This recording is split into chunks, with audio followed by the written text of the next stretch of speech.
आइए हम इस चिर युवा का स्वागत करें जिन्होंने अपनी उम्र बताने से मना किया है। आशकरण अटक।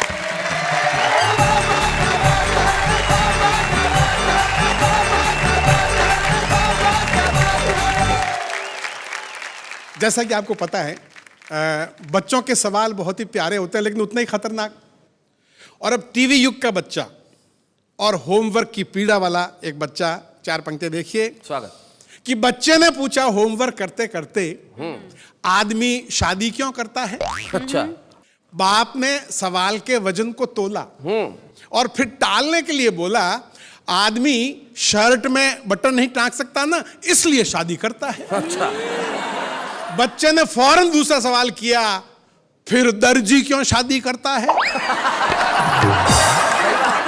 आपके सारे बहाने बेकार हैं, मेरा होमवर्क करके दीजिए। इस होमवर्क के लिए आप जिम्मेदार हैं। अच्छा। आपने शादी की तो मैं आया तो स्कूल गया जी। स्कूल गया तो ये होमवर्क मिला। अब ये होमवर्क मैं क्यों करूं? शर्ट में बटन टांकने आपको नहीं आते थे, उसकी सजा मैं क्यों भुगतूं?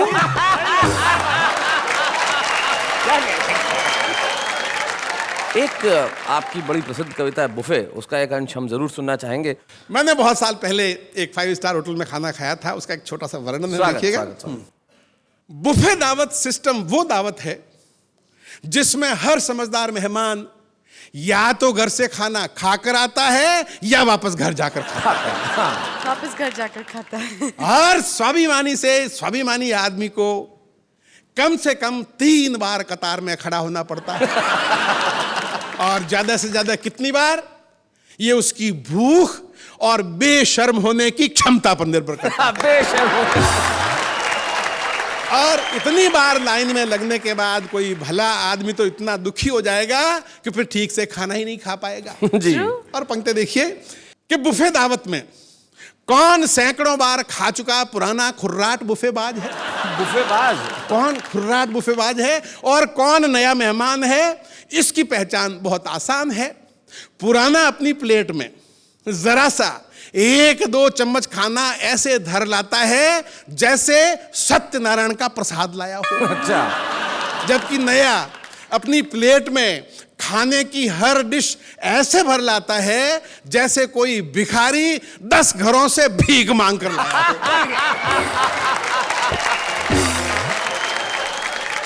तो मैं भी एक दिन नया बुफे दावत में गया। युद्ध क्षेत्र की तरह फैला बड़ा सा हॉल, ऊपर से 5 स्टार होटल का आतंकित माहौल, ढाल और तलवारों की तरह प्लेटों और चम्मचों की आवाजें, और उसमें चक्रव्यूह में फंसे अभिमन्यु में। अच्छा। मैंने कूपन लिया तो ऐसा लगा जैसे खाने का लाइसेंस मिल गया। खैर मैंने थोड़ी सी सलाद, थोड़ी सी चटनी ली, 1 चम्मच पनीर, 1 चम्मच दाल मखनी ली, 1 रसगुल्ला और 2 पूड़ियां ली तो देखा कि प्लेट तो भर गई। अच्छा। अच्छी सब्जियां तो रह गई। जी। अब पीछे लंबी कतार, आगे फिल्म उतारता वीडियो कैमरा। मैं बाकी पकवानों को ऐसे देखते हुए निकला जैसे सकल पदार्थ या जगमाही कर्महीन नर पावत नाहि। भाई क्या बात है। और एक सीन आपके साथ में हुआ होगा कि प्लेट में कटोरियां रखता तो खाने के लिए स्थान नहीं बचता। सही बात है। और बिना कटोरी के खाना लिया तो दाल में रसगुल्ला और रायते में सब्जी मिल गई। और पता नहीं क्या मिलकर पता नहीं कौन सी डिश बन गई। जी।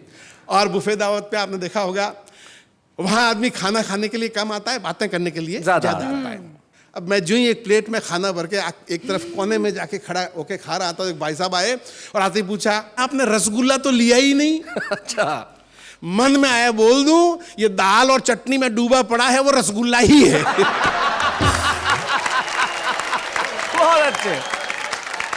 अंतिम पंक्तियां, वाह रे बुफे तेरी बलिहारी, उल्टी ही रीत है सारी, बचपन में गांव में सीखा था कि खाना हाथ धोकर खाओ, जूते उतार कर खाओ। क्या बात है। खाते खाते बातें मत करो और खाने के बाद अच्छी तरह कुल्ला करो। जी। उस दिन वहां सब बिना हाथ धोए और जूते पहन के खा रहे थे, खाते खाते बातें भी किए जा रहे थे और खाने के बाद मेरे बेटे किसी ने कुल्ला नहीं किया। क्या बात है। भारतीय संस्कृति में ऐसों को गंवार कहते हैं। क्या बात है। उस दिन 5 स्टार होटल में पता चला वहां कुल्ला करने वालों को गंवार समझते हैं। क्या बात है। वाह वाह वाह वाह वाह वाह। ये कविता जो अटल जी सुना रहे हैं, ये छत्तीसगढ़ में 11वीं कक्षा में हिंदी के पाठ्यक्रम में पढ़ाई जाती है, तो हमें लगता है आपको वो कविता जरूर सुनानी चाहिए। बहुत खूब। कविता का शीर्षक है क्या हमारे पूर्वज बंदर थे। घर में पाते ही एकांत मैं रटने लगा डार्विन का सिद्धांत। हमारे पूर्वज बंदर थे, हमारे पूर्वज बंदर थे, और जब मैं रट रहा था तब पिताजी अंदर थे। बहुत अच्छे। तब पिताजी अंदर थे, वे आए और चिल्लाए ये क्या बकता है, पूर्वजों को बंदर कहता है। सोचा था पढ़ेगा लिखेगा, बाप दादों का नाम रोशन करेगा, नाम रोशन करना तो रहा दूर, उल्टे बता रहा उनको लंगूर। पिताजी ने खींच के एक हाथ दिया, मैंने डार्विन साहब को याद किया कि आप तो मर गए, मेरी जान को मुसीबत कर गए जी। बंदर को पूर्वज मानू तो घर में पिटाई, और ना मानू तो स्कूल में धुलाई। जी। मैंने सोचा सबसे पूछा जाए और फिर किसी नतीजे पे पहुंचा जाए। मैंने पूछा अपने पड़ोसी से क्या हमारे पूर्वज बंदर थे, वे बोले तुम्हारे होंगे, हमारे पूर्वज तो अग्रवाल थे। बहुत अच्छे। पंक्ति देखिएगा जी। कि दादाजी एक दिन सायंकालीन आम के एक भयंकर शौकीन अपने मित्र राम दुलारे के संग बाजार को गए। आम का दाम सुन राम दुलारे राम को प्यारे हो गए। दादाजी मुंह लटकाए घर वापस आए। मैंने दादाजी से पूछा क्या आदमी पहले बंदर था। दादाजी बोले रोते रोते काश हम आज भी बंदर होते तो राम दुलारे यूं नहीं मरता। क्या बात है, क्या बात है। काश हम आज भी बंदर होते तो राम दुलारे यूं नहीं मरता, किसी पेड़ पर चढ़ता, जी भर के आम चूसता, न बाजार जाता न भाव पूछता। भाई क्या बात है। अगर बंदर वाह, वाह, होता तो राम दुलारे मैं बहुत अच्छा। मैंने एक मदारी से पूछा वाह। क्या आदमी पहले बंदर था। वो बोला देख भैया, हम आदमियों को बंदर से मुकाबला नहीं करना चाहिए। कहां आदमी कहां बंदर, आदमी की आज क्या है कदर। मैं जग बीती नहीं आप बीती सुना रहा हूं, अपने घर की बात बता रहा हूं। मेरे एक बंदर जैसा बेटा है और एक ये बेटे जैसा बंदर है। वाह वाह वाह वाह, क्या बात है। बहुत अच्छे, बहुत बढ़िया। मेरे एक बंदर जैसा बेटा है और एक ये बेटे जैसा बंदर। मैंने इसे नचा नचा कर उसे पढ़ाया लिखाया, वाह वाह। एमए पास कराया। 3 साल हो गए, वो आज भी नौकरी के लिए मारा मारा फिरता है, और ऐसे में ये बंदर मेरे पूरे परिवार का पेट भरता है। भाई क्या बात है। बहुत अच्छा, बहुत बढ़िया। दुनिया में हजारों भाषाएं होती हैं, मुस्कुराहट सिर्फ वो भाषा है जिसे कोई भी बोल सकता है और जिसे एक बच्चा भी समझ सकता है। क्या बात है। वाह। और उसी भाषा का ये कार्यक्रम जिसमें आपने मुझे बुलाया, मैं आभारी हूं, और मैं कोशिश करूंगा कि कुछ ठाके आपके इस कार्यक्रम में जोड़ के जाऊं। क्या बात।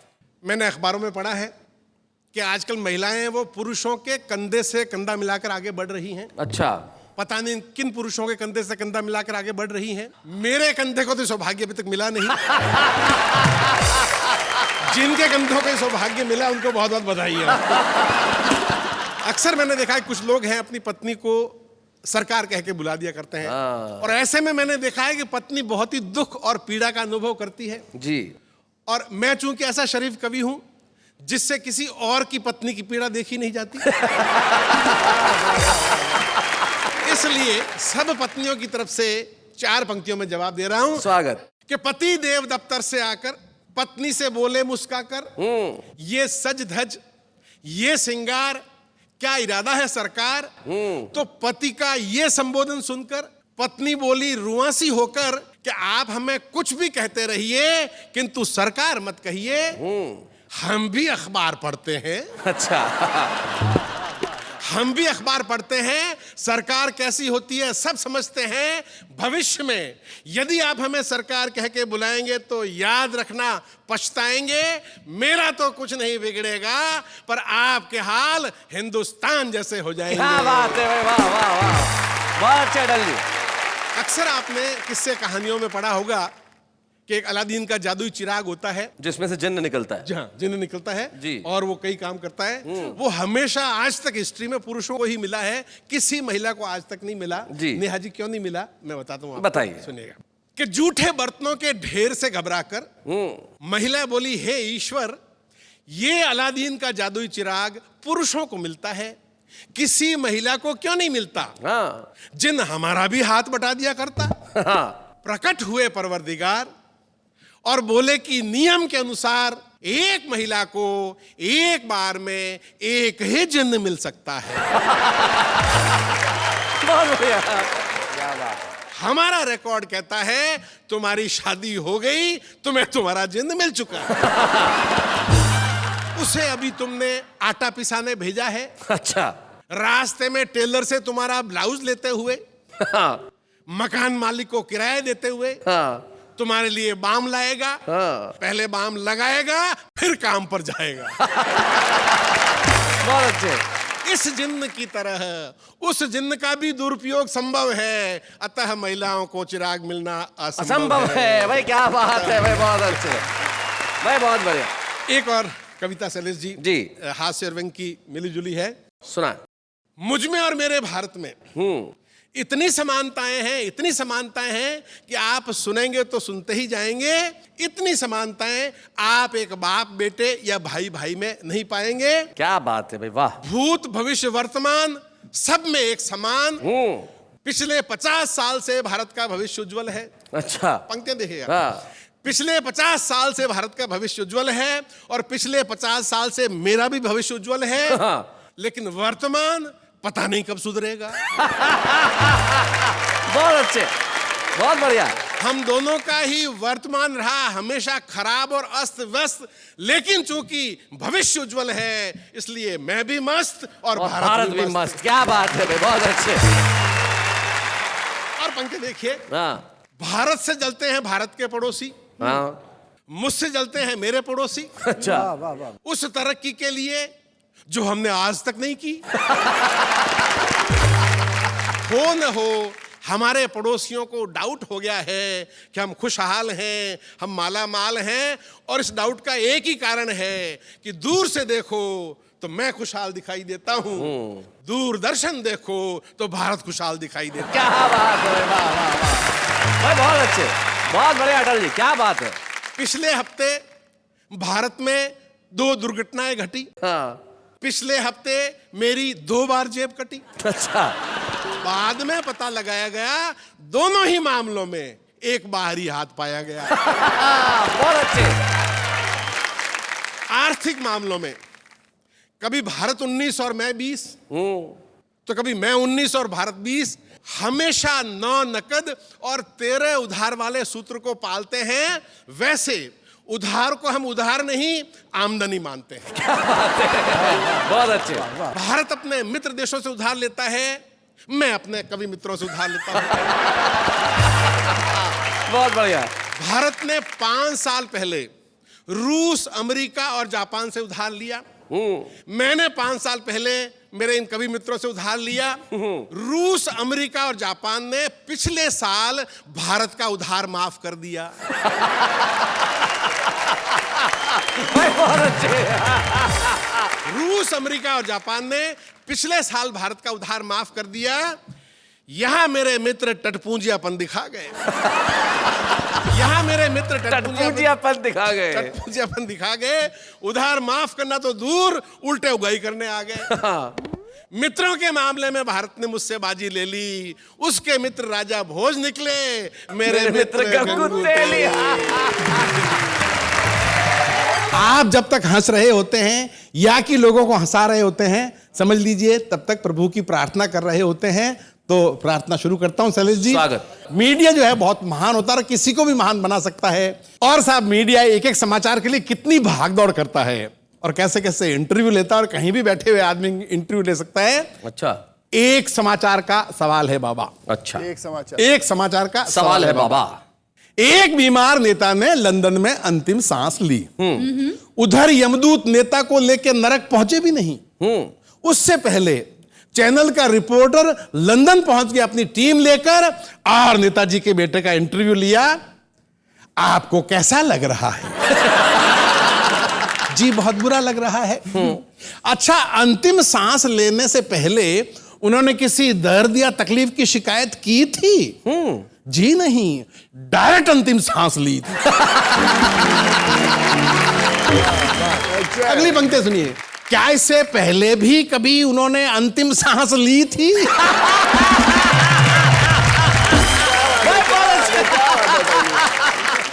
जी कोशिश तो की थी, लेकिन डॉक्टरों ने लेने नहीं दी। अच्छा, वे लंदन क्यों आए थे? जी अंतिम सांस लेने के लिए। वे ये अंतिम सांस भारत में भी ले सकते थे, इसके लिए इतना दूर क्यों आए? जी राष्ट्रहित में आए। हमारा देश का नेता जो भी काम करता है राष्ट्रहित में आए। अच्छा, अंतिम सांस लेने के बाद क्या हुआ? जी अंतिम सांस लेने के बाद वे मर गए। क्या उनको पता था कि अंतिम सांस लेने के बाद वे मर जाएंगे? बहुत अच्छे।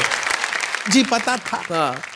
जब उनको पता था कि अंतिम सांस लेने के बाद वे मर जाएंगे, फिर उन्होंने अंतिम सांस क्यों ली?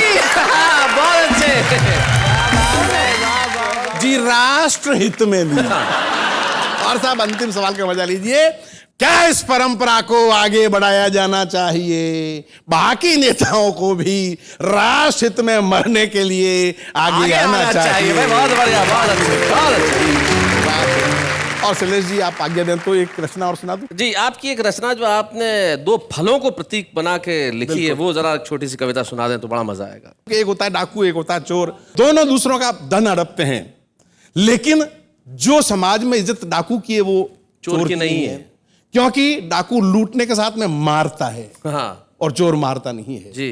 हम उससे इतना ज्यादा प्यार क्यों करते हैं जो मारता है? इस बात को मैंने दो फलों के माध्यम से कहा। एक आम होता है, एक केला होता है, और आम फलों का राजा कहलाता है। और सुनिएगा, स्वागत। अखबार में फलों पर लेख आया। लेख में लेखक ने आम से ज्यादा केले को लाभदायक बताया और कहा कि आम महंगा बिकता है, मगर स्वास्थ्य की दृष्टि से केले के सामने कहीं नहीं टिकता है। बात आम आदमी को जची, लेकिन खास को अखरी। उसने कहा, आम और केले की क्या बराबरी? और पंक्ति देखना, आम के मौसम में अक्सर ये फरमान आता है कि दिल्ली वाले चाचा जी को मुंबई का हापुस आम बहुत भाता है, आपका जब हो दिल्ली आना 5-6 दर्जन हापुस लाना। कभी किसी ने सुना आज तक कि झांसी वाले चाचा जी को सूरत के केले पसंद है? आपका जब वो झांसी आना 5-6 दर्जन केले लाना। सही बात है, कभी नहीं सुना। और आम के मौसम में जिस घर के बाहर आम के छिलकों का बड़ा ढेर मिलता है, उस घर के लोगों का सफाई वाला भी सम्मान करता है। क्या बात है भाई, बहुत बढ़िया अटल जी, बहुत अच्छे, बहुत अच्छे। उस घर के लोगों का सफाई वाला भी सम्मान करता है कि यहां आम खाया जाता है, आम इज्जत बढ़ाता है, इसलिए फलों का राजा कहलाता है। तब आम आदमी को आम के सारे नखरे याद आए। उसने खास को गिनाए कि आम आदमी को मिलता नहीं जी, खास आदमी को पचता नहीं, वाह, भाव पूछने वाले का चेहरा उतार देता है, और खाने वाले का सावधानी पूर्वक नहीं खाए तो हुलिया बिगाड़ देता है। आम है 4 दिन की चांदनी, इसलिए है इतना आदर। केला सुलभ है साल भर, इस कारण है बेकदर। क्या बात है भाई, वाह वाह वाह वाह। वहीं खड़ा दार्शनिक बोला, बात सिर्फ केले की नहीं, ये सबकी दास्तान है। जो सुलभ है, सरल है, जिससे कोई डरता नहीं, उसका सम्मान कोई करता नहीं। क्या बात है, वाह वाह वाह वाह वाह। एग्जाम्पल देखिएगा जी। नखरे उठाने वाली पत्नी तो सिर्फ मुन्ने की अम्मा, और नखरे करने वाली प्रेमिका जाने मन और तम्मा तम्मा। हाय हाय हाय हाय हाय हाय, बहुत अच्छे। ये जो संसार है उसका अजीबो गरीब व्यवहार है। यहां हर जीने वाला सोने चांदी पर मरता है, उस सोने चांदी पर जिसके बिना जीवन भर जी सकता है। क्या बात है। मगर हवा पानी की चिंता कभी नहीं करता, जिसके बिना एक पल नहीं जी सकता। क्या बात है भाई, वाह वाह वाह अटल जी, बहुत अच्छे, बहुत बढ़िया। शीर्षक है साजन और सावन। साजन और सावन। और अक्सर सावन आता तो सजनी को सावन भी चाहिए, पता नहीं दोनों एक साथ क्यों चाहिए। जी। एक छोटा सा चित्र देखिएगा कि गांव में टीचर बैठी सुस्ता रही थी और एक गीत गा रही थी, ओ सावन के बदरा आए नहीं हमारे सजना आपके नहीं बरसना। अच्छा। आए नहीं हमारे सजना आपके नहीं बरसना। मुखिया जी टीचर के पास दौड़े और हाथ जोड़े कि इतना सा काम आप हमें क्यों नहीं बताते हैं, हम आपके सजना को कान पकड़ के ले आते हैं। टीचर बोली ये क्या बला है, मेरा सजना आए या ना आए ये मेरा व्यक्तिगत मामला है। सही बात है। मुखिया जी बोले भाड़ में जाए आपका सजना, हमें उससे क्या करना, पर सावन तो आपका व्यक्तिगत नहीं है। सही बात है। आप उससे क्यों कहती हैं कि आपके नहीं बरसना, सूखा पड़ जाएगा, बच्चे हमारे भूखों मरेंगे, आपके सजना के बाप का क्या जाएगा। बहुत अच्छे। और हमें तो आपके सजना के लक्षण अच्छे नहीं लगते। हाँ। हमारी तो किस्मत ही खराब है, पिछले साल कीड़े फसल खा गए थे, इस बार आपका सजना मरवाएगा। नहीं, हम ये जोखम नहीं उठा सकते। आपका सजना सावन में नहीं आए तो भादों में जाएगा, भादों में नहीं आए तो उसके अगले महीने आ जाएगा, लेकिन सावन का बदरा अगर सावन में नहीं बरसा तो गजब हो जाएगा। आपसे हाथ जोड़ के विनती है, गांव के गरीबों पे रहम खाइए और हो सके और चल सके तो एक बार सावन में बिना साजन के काम चलाइए। एक और चरित्र आपके सामने रख रहा हूं और वो है भिखारी का चरित्र। जी। भिखारी से मुझे याद आया, अटल जी जब मुंबई में पहली बार आए थे तो इनका एक परमानेंट भिखारी था जो इन्हीं से भीख लेता था। तो भिखारी ने एक दिन ये सवाल कर लिया, बोले सर आप क्या मेरे को 3, 4, 5 साल से मैं आपसे भीख मांग रहा हूँ, आप 20 रुपए से 5 रुपए पे आ गए। तो इन्होंने कारण बताया, बोले पहले अकेला था तो दे देता था, फिर शादी हो गई, अब 2 बच्चे भी है। भिखारी बोला सर आपको शर्म नहीं आती, मेरे पैसों पे अपना खानदान चला रहे हैं। तो ऐसे भिखारी की कविता सुनाने जा रहे हैं आष्टकरण अटल। इसका शीर्षक है भिखारी नंबर 1। भिखारी नंबर 1। सड़क पे एक भिखारी भीख के लिए पीछे पड़ा था। जी। शाम को फिल्म देखने गया तो वही भिखारी टिकट की लाइन में मेरे आगे खड़ा था। अच्छा। मैंने हैरानी से देखा तो बोला यहाँ दाता और भिखारी वाला रिश्ता भूल जाइए।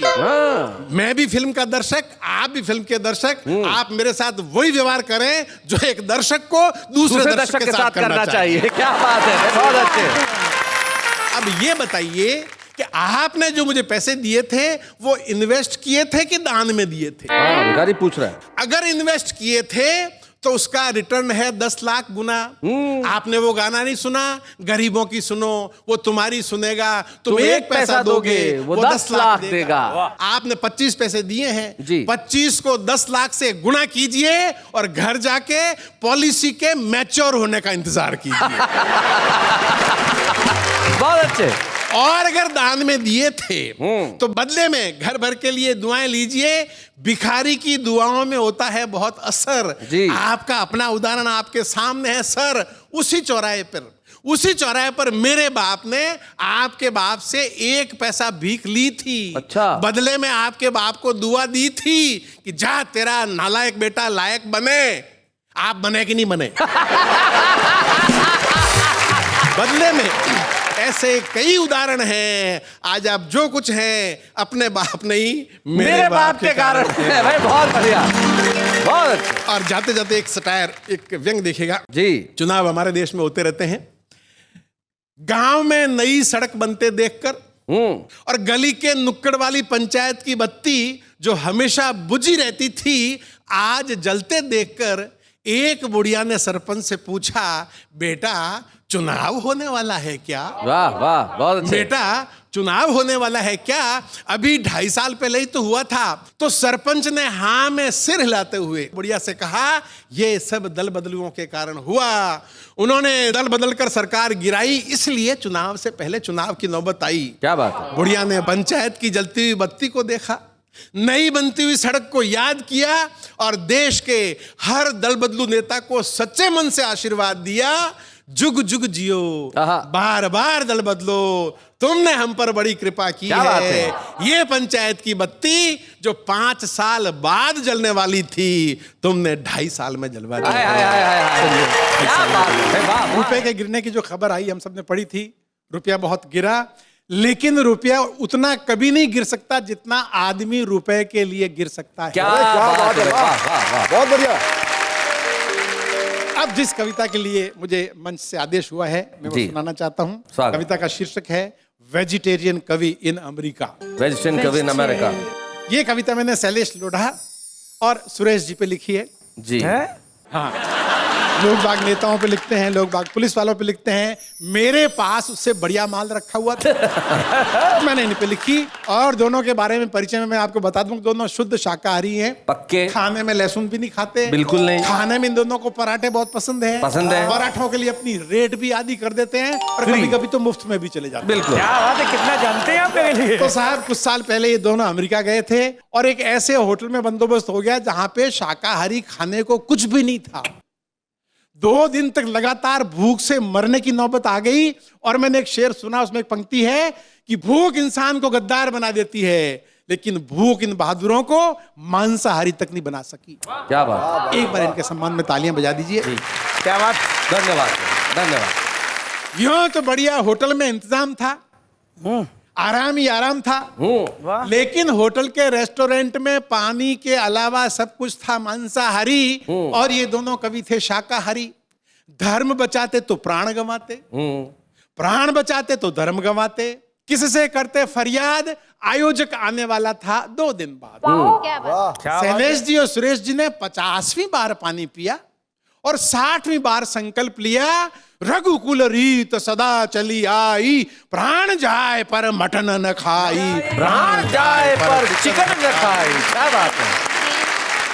टीवी पर न्यूज आ रही थी, अगले साल अमेरिका वाले मंगल पे पहुंच जाएंगे।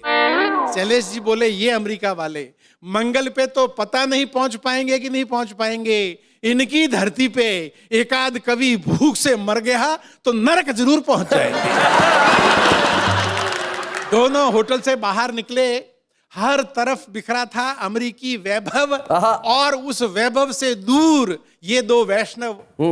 खूबसूरत सड़कें, लंबी लंबी इमारतें देखकर सुरेश जी बोले वाह क्या रंगत है। अब एक भूखे आदमी की मानसिकता देखिए। भूखे आदमी को पूछो कि 2 और 2 कितने होते हैं तो कहेगा 4 रोटी। बहुत अच्छे, बहुत बढ़िया। खूबसूरत सड़कें, लंबी लंबी इमारतें देखकर सुरेश जी बोले वाह क्या रंगत है, 2 प्लेट समोसे मिल जाते तो हूबहू जन्नत है। क्या बात है। शैलेश जी बोले मुझको मालूम है जन्नत की हकीकत, लेकिन खाना खाए बिन वैसे ही बुरी हालत थी। इस बुरी हालत में समोसे याद दिलाने की क्या जरूरत थी। बहुत अच्छे। अब साहब सिचुएशन बदलती है। तभी एक साहित्य प्रेमी टकराया, सुन के इनका धर्म संकट अपने घर ले आया और ढेर सारा दलिया फ्रिज से निकाल कर इनके सामने धर दिया। बोला हाल फिलहाल तो यही तैयार है अगर आपको स्वीकार है।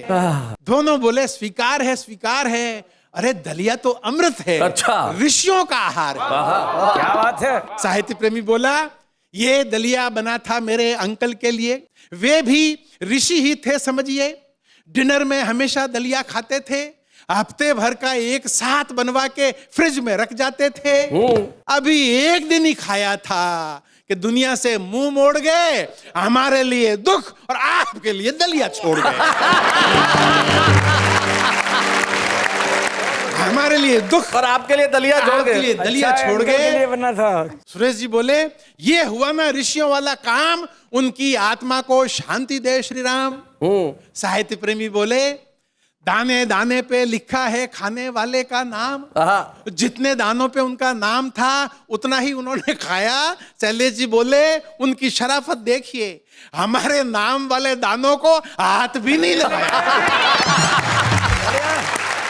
बहुत अच्छे अटल जी। अब दोनों दलिये पर टूट पड़े, ठूस ठूस के खाया और हर कौर के साथ साहित्य प्रेमी का आभार जताया। आप महान हैं, देवता समान हैं, आपने दलिया नहीं खिलाया है, वैष्णव धर्म बचाया। क्या बात है। आपके जैसा साहित्य प्रेमी ढूंढे से नहीं मिलेगा, हिंदी साहित्य आपका सदा ऋणी रहेगा। अब देखिए फिर सिचुएशन बदलती है जी। अब इसे इनका नसीब माने या ऊपर वाले का मजाक जाने, इधर ये बासी दलिये से पेट भर रहे थे, उधर गरम पराठों का निमंत्रण लिए आयोजक के एक रिश्तेदार होटल में इनका इंतजार कर रहे थे। अच्छा। ये लौट के आए तो पता चला वे अभी अभी घर गए हैं, इनके लिए पता और ये मैसेज छोड़कर गए हैं कि 1 घंटे तक इंतजार करूंगा, फिर नहीं मिल सकूंगा। आ जाइए, खाना तैयार है। आलू के पराठे, मटर पनीर और साथ में अचार है। अब दोनों ठगे ठगे एक दूसरे का मुंह देखने लगे। सामने गरम पराठों का निमंत्रण धरा था, पर खाते कैसे? गले तक तो दलिया भरा था। बहुत अच्छे अटल जी, क्या बात है। और साहब, आदमी की फितरत देखिए कि आदमी कितना एहसान फरामोश हो सकता है। देखिए सुरेश जी, आदमी की फितरत देखिए, आदमी की फितरत देखिए कि जो दलिया कुछ देर पहले अमृत समान था, अब वो अमृत समान न रहा। जो साहित्य प्रेमी कुछ देर पहले महान था, अब वो महान न रहा। अब वो महान न रहा। शैलेश जी ने शराब देते हुए कहा, तेरा सत्यानाश हो। साहित्य की दुम, उल्लू की घोड़ी, पेट में एक पराठे की जगह नहीं छोड़ी। सुरेश जी बोले, यहां अमेरिका आकर भी दलिया ही खाते हो? इस जिंदगी का 1 दिन का भरोसा नहीं, फिर 7 दिन का दलिया एक साथ क्यों बनाते हो? बहुत बढ़िया। दाने दाने पे लिखा है खाने वाले का नाम। पूरे अमेरिका में उस बासी दलिये पर हम दोनों को लिखा था ना। कर गए ना दुश्मनों वाला काम। इनके चेहरों पे उभर आया दर्द देखकर होटल का मैनेजर बोला, can I help you sir? Shailesh ji बोले, चिढ़ते चिढ़ते, तुम तो क्या, तुम्हारे राष्ट्रपति भी इसमें हेल्प नहीं कर सकते। बहुत अच्छे। मैनेजर की कल्पना से परे था इनका दुख, इनका अवसाद। विदेशी क्या जाने भारतीय भोजन का स्वाद। पंजाब के समोसे, दक्षिण के डोसे, कोलकाता के रसगुल्ले, क्या बात। दिल्ली की चाट और दही भल्ले, मारवाड़ की दाल बाटी, मुंबई की पाव भाजी, हर पकवान का स्वाद निराला, जिसके सामने ये बर्गर वर्गर टिकता कहाँ है साला। क्या बात है भाई, वाह वाह वाह। उसी स्वाद के कारण हम चांद पर गए नहीं। क्या बात है भाई, बहुत बढ़िया लाइन है, वाह वाह वाह। उसी स्वाद के कारण हम घर से निकले नहीं। उसी स्वाद के कारण कितने मुल्कों ने हम पर हमले किए, पर हमने किसी मुल्क पर हमले किए नहीं। बस स्वादिष्ट और मसालेदार खाना खा लिया तो ऐसा लगा जैसे तीनों लोग का राज पा लिया। क्या बात है भाई, वाह वाह वाह वाह वाह वाह। बहुत बहुत धन्यवाद।